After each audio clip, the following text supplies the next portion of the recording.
How the miraculous name descends.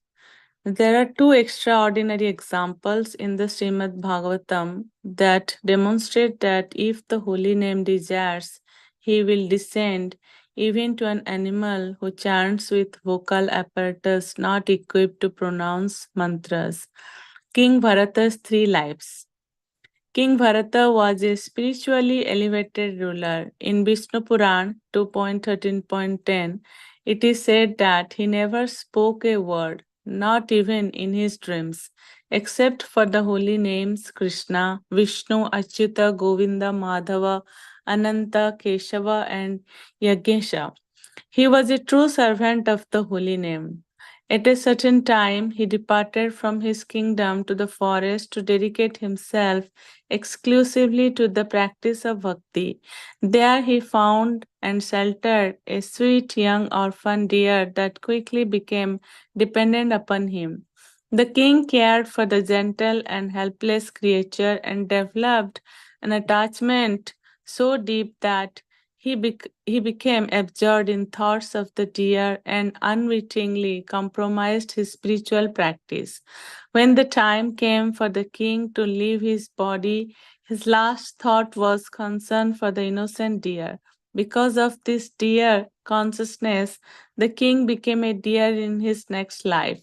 But because he had been such a high class devotee, he was blessed by Krishna to retain his memory of his chanting practice, even in the animal body. Of course, the tongue of a deer is not equipped to pronounce names. Nevertheless, because King Bharat had done so much chanting in his previous life, the holy name came to him. By Krishna's grace, at the most important time, his death, when the moment came, the deer smiled broadly and according to the Srimad Bhagavatam 5.14.45 clearly uttered Narayana Haraya Nama, all respects to Narayana the Lord. Chanting at the time of death ensures that you reach Krishna's abode in the next life, or at the very least become a highly Krishna conscious being in the material world. We have we have a tongue made of blood and muscles. This tongue is not able to receive Krishna. However, just as Krishna could appear in the mouth of a deer, Krishna can appear on our human tongue. Gajendra the elephant king. The second example is Gajendra, the king of elephants, who was viciously attacked by a crocodile while he was bathing in a lake. The two animals fought for a long time, but when Gajendra saw he was losing, he finally took complete shelter of Krishna by chanting. The Srimad Bhagavatam 8.3.1 recounts Gajendra fixed his mind on his heart with perfect intelligence and chanted a mantra he learned in his previous life. Such an extraordinary thing can only happen to an elephant if some special force enters its mouth. It is said that the mantra came to him by the grace of Krishna. Let us never forget that Krishna can descend on the tongue of any living entity. Only then can he or she truly chant the holy name. The name reveals himself in this way when he is pleased with the devotee's service attitude. It was possible for Srila Haridas Thakur to chant the holy name for 24 hours without tiring only because of Krishna's descent. Srila Haridas Thakur was not doing his duty, he was performing his Nama Seva. There was zero struggle to stay awake because he was in love. Seva at its height means to be enlivened in love. Srila Vishwanath Chakravarti Thakur says in his work Madhurya Kadambini that when there is bhakti in the heart, the sadhaka is empowered. And while performing devotional services such as chanting the holy names, it does not fall asleep. Exercises and practical application. Seva. In Vedic times, learned sages could bring forth fire by rubbing together sticks of a special wood. In the same way, the omnipresent Lord is manifested by chanting the holy names. It's a science that can be learned easily. In the following section, I offer a few exercises. Try them out and then select those that work best for you. Exercise 1. The hidden secrets of bhakti. What does it mean to chant in the mode of service? We need to be aware that the holy name is the object of our service, Sri Krishna himself. Our chanting is itself devotional service, and putting the two together, we can orient ourselves like this. Our chanting is devotional service meant to please Krishna, our object of service, who is none different from his name. Thus, Nama Seva is Krishna Seva. We should desire to please Krishna by consciously chanting his name. Our goal is to sustain such Nama Seva consciousness in each and every mantra.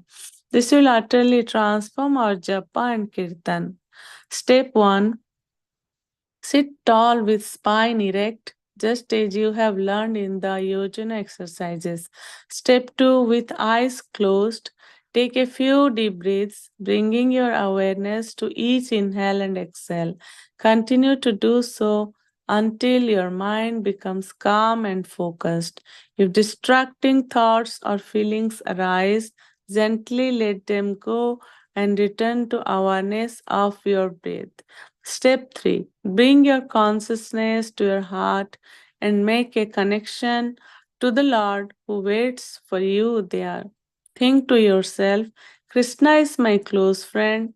He is my only protector and maintainer. He has descended in his form of the holy name just to give me shelter. Step 4. Offer your practice of chanting to Krishna as a loving service meant to please him. My dear Lord Krishna, I wish to offer my chanting to you. For your pleasure, please accept me as your servant. Step 5. Now start chanting. Step 6. Whenever your mind begins to wander, gently bring it back to the understanding. Krishna is my close friend. Suhridam Sarvabhutanam, my object of love, I offer my chanting in loving service to you. The key here is that you cannot just act. Act. You must do it with the intent to please Krishna. Connect with this Seva Bhava, and you will see miracles unfold as bhakti rises in your heart. In fact, the moment you become aware that Krishna is close by, your mood will change.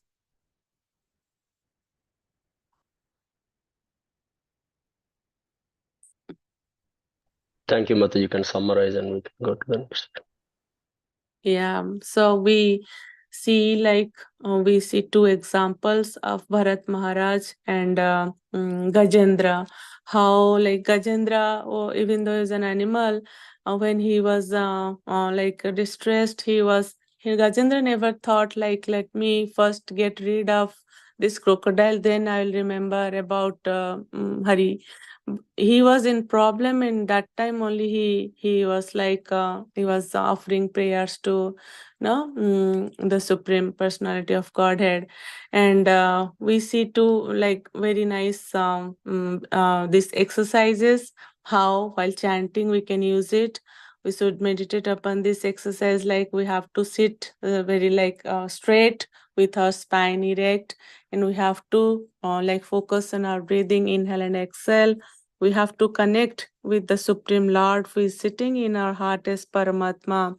In Bhagavad Gita 15.15, Krishna says, Sarvasya chaham hridi sannivistam ato smriti jnanam apohanam cha. He is sitting in our heart as Paramatma. We have to meditate upon that Lord. We have to try to connect to the Supreme, to focus him. Whenever our mind's duties, it will always wondering about some thoughts. So we have to bring it back. We have to let the thought go. We have to bring it back and focus on the chanting. And we have to pray these things before we start our chanting, so we can have a good concentration while chanting.